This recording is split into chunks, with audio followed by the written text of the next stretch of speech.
नमस्कार, cook with टीडीएसमध्ये स्वागत आहे। आज आपण बघणार आहोत की बेकरीमध्ये जसा मिळतो तसा खाजा, त्याचप्रमाणे एकदम खुसखुशीत, एकदम चविष्ट असा, जसा कुरकुरीत आहे तसाच अगदी कमी साहित्यामध्ये, घरीच उपलब्ध असलेल्या साहित्यामध्ये कशा प्रकारे करता येईल ते आज आपण या व्हिडिओमध्ये बघणार आहोत। त्यासाठी मी इथे 2 वाटी गव्हाचं पीठ घेतलेलं आहे। एकदम स्वच्छ असं गव्हाचं पीठ घेतलेलं आहे। तुम्ही मैदा सुद्धा वापरला तरी चालतं। आता याला आपण व्यवस्थित मिक्स करायचं आहे। त्याच्यामध्ये मी थोडंसं मीठ घालणार आहे चवीपुरतं, जास्ती घालायचं नाहीये, आपल्याला जितकं हवं तितकंच घालायचं आहे। चवीपुरतं मीठ थोडं घालणार आहे आणि जितकं मी 2 वाट्या गव्हाचं पीठ घेतलेलं आहे तर मी पाव वाटी फक्त तूप घातलेलं आहे। तुम्ही वाटल्यास डालडा घालू शकताय किंवा बटर असेल तर बटर सुद्धा घालू शकताय।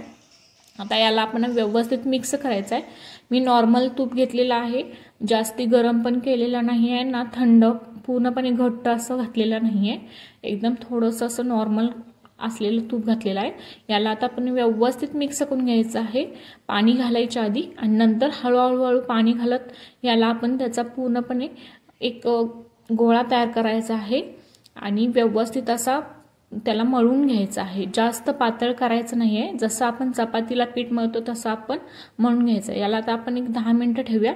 आता त्याच्यामध्ये मी एक थोडं तूप 2 चमचे घेतलेलं आहे आणि त्याच्यामध्ये मी गव्हाचं पीठ 1 चमचा घालून याला आपण मिक्स करून घ्यायचं आहे। हे जेणेकरून आपल्याला नंतर पोळीला लावता येईल अशा प्रकारे करून ठेवायचं आहे। हे बघा, अशा प्रकारे आपल्याला करून ठेवायचं आहे। आता मी एका पातेल्यामध्ये 2 वाटी गव्हाचं पीठ घेतलेलं, तर मी 1 वाटी साखर घेतलेली आहे आणि 1 वाटी पाणी घेतलेलं आहे। जितकी साखर तितकंच पाणी घ्यायचं आहे, आपल्याला पाक बनवायचा आहे। आता मी गॅस ऑन करते आणि त्याच्यामध्येच पाक व्यवस्थित आपल्याला बनवायचा आहे। जास्त पातळ नाही करायचं आहे, 1-2 तारी पाक बनवायचा आहे आपल्याला। जसं गुलाबजामला वगैरे बनवताय तसाच पाक आपल्याला बनवायचा आहे।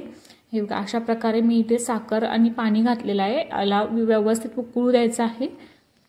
अगदी कमी वेळामध्ये बनणारी ही रेसिपी आहे, तुम्ही पटकन बनवू शकाल। एकदा बनवल्यानंतर तुम्हाला ही पुन्हा पुन्हा बनवावी अशी वाटेल अशी ही रेसिपी आहे। हे बघा, आपला पाक उकळत आहे आणि व्यवस्थित याला आपण बनवून घ्यायचं आहे। जास्त घट्ट करायचा नाहीये, नाहीतर पाक आपल्याला त्या खाज्यामध्ये मुरणार नाहीये।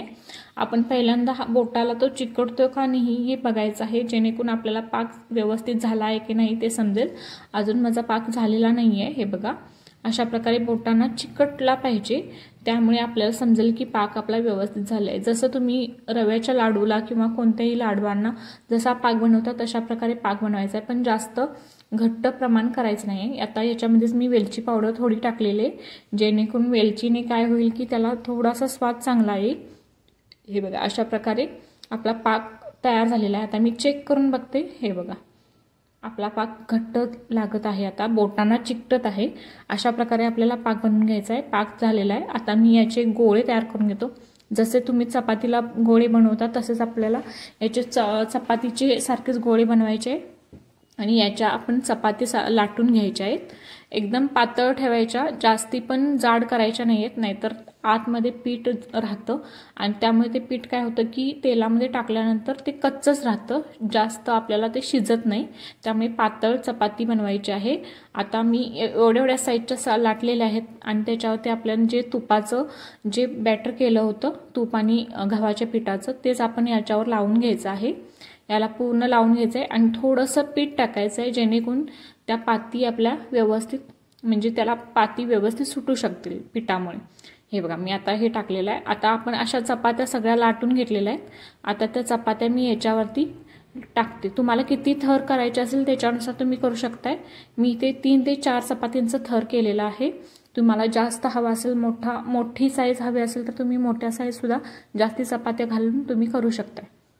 हे बघा, अशा प्रकारे आता आपण त्याच्यावरून वरून लाटून घ्यायचं आहे, जेणेकरून काय होईल की ते एकमेकांना व्यवस्थित बसेल। अशा प्रकारे आपल्याला एकसारखं करून घ्यायचं आहे। अगदी हळूवारपणे आपल्याला लाटायचं आहे, जास्त दाब द्यायचा नाही, नाहीतर चपात्या पूर्णपणे एकदम दाबल्या जातील आणि त्या चिकटून बसतील। त्यामुळे वरच्यावर आपल्याला हलक्याने असे लाटून घ्यायचं आहे। हे बघा, अशा प्रकारे। आणि आता आपण याचा रोल बनवायचा, एकदम चिकटून असा रोल बनवायचा आहे। आतमध्ये गॅप राहता कामा नये, एकदम असा व्यवस्थित हलक्या हाताने रोल बनवायचा आहे, जास्त दाब द्यायचा नाही। असं वरच्यावर रोल बनवून घ्यायचा आहे आणि याला आता आपण कट करून घेऊया। हे बघा चाकूने मी असं सहजपणे कट करत आहे। जितका मोठा हवा आहे तुम्ही तितका मोठा ठेवू शकताय आणि पातळ हवा असेल तर पातळ सुद्धा खाजा ठेवू शकताय। मी इतक्या साईजचे गोळे बनवलेले आहेत, पण जास्ती पण जाड करायचे नाहीत, कारण की काय होतं की जेव्हा आपण तेलामध्ये तळायला टाकतो तेव्हा ते म्हणजे शिजत नाही, आतमध्ये कच्चं राहतं, त्यामुळे मी छोटे बनवलेले आहेत। हे बघा असे आपले हे बघा आतमध्ये किती पापुद्रे सुटलेले आहेत आत्ताच। आता आपण याला आकार देऊया असा व्यवस्थित आणि आपण हे तेलामध्ये तळून घ्यायचे आहेत। हे बघा अशा प्रकारे मी सगळ्या गोळ्यांना असा आकार देत आहे। हे आता दिसते तुम्हाला छोटे वाटतात, पण ते तळल्यानंतर खूप मोठे होतात। तुम्ही बघू शकता मी इथं तेल तापत ठेवलेलं आहे। तेल असं तापवायचं आहे की जास्त तापवायचं नाही आहे, तेल नॉर्मल ठेवायचं आहे आणि मग त्याच्यामध्ये हे सोडायचं आहे। जितक्या स्लो गॅसवर तुम्ही तापवू शकाल तितक्या स्लो गॅसवर तुम्ही हे तळून घ्यायचं आहे। हे बघा मी अशा प्रकारे गॅस कमी ठेवून इथे खाजा तळत आहे। एकदम मंद आचेवर आपल्याला हे तळून घ्यायचे आहेत खाजे। जितका मंद आचेवर तळून घ्याल तितकं ते जास्त खुसखुशीत होतात, त्यामुळे आपल्याला अशा कमी गॅसवर तळून घ्यायचं आहे। याला आपण पहिल्यांदा चमच्याने हळूवारपणे पलटून घ्यायचं आहे, जेणेकरून आतमध्ये जे पापुद्रे सुटलेले आहेत ते व्यवस्थित निघतील। हे बघा किती आता ते फुलून आलेले आहेत, किती मोठे। पहिल्यांदा टाकले तेव्हा किती छोटे दिसत होते, आता फुलून आल्यानंतर किती मोठे दिसतात। याला व्यवस्थित मंद आचेवर भाजून घ्यायचं आहे। दोन्ही साइडून पलटून भाजायचं आहे, जास्ती पण पलटायचं नाहीये, जेणेकरून कडेनं पापुत्र सुटतील। हे बघा आपले खाजे व्यवस्थित भाजत आलेले आहेत। हे बघा अशा प्रकारे मी इथे भाजून घेतलेले आहे। मी अशा प्रकारे व्यवस्थित भाजलेले आहेत। आता मी सगळे जे बनवलेले आहेत ते इथे सगळे व्यवस्थित तळून घेते। हे बघा मी अशा प्रकारे सगळे खाजे इथे तळून घेतलेले आहेत। 2 वाटी गव्हाच्या पिठापासून भरपूर तयार होतात। हे बघा आपले खाजे व्यवस्थित भाजलेले आहेत। आता आपण याला पाकामध्ये घालून घेऊया। आतमध्ये पण व्यवस्थित भाजलेले आहेत। आता आपण पाक जो बनवलेला आहे एका पसरट भांड्यामध्ये तुम्ही ठेवा ते पाक, जेणेकरून त्याच्यामध्ये व्यवस्थित ते पाक मुरेल। हे बघा आता मी ह्याच्यामध्ये पाकामध्ये घालून 1-2 मिनिटासाठी ठेवणार आहे, जास्त पण ठेवायचं नाही आहे आपल्याला। 1-2 मिनिटासाठी पाकामध्ये आलटून पालटून घ्यायचं आहे। 1-2 मिनिटासाठी तुम्ही ठेवला तर त्याच्यामध्ये पाक व्यवस्थित मुरेल। पाक पूर्णपणे थंड होऊ द्यायचा आहे आणि पूर्णपणे थंड झाल्यानंतर मग हे जे आपले खाजे आहेत ते त्याच्यामध्ये पाकामधून बुडवून काढायचे आहेत आणि बाजूला ताटामध्ये काढून ठेवायचे आहेत। हे बघा मी अशा प्रकारे सगळे याच्यामध्ये घातलेले। दिसायला पण खूप छान लागतात आणि खायला तर खूप छान लागतात।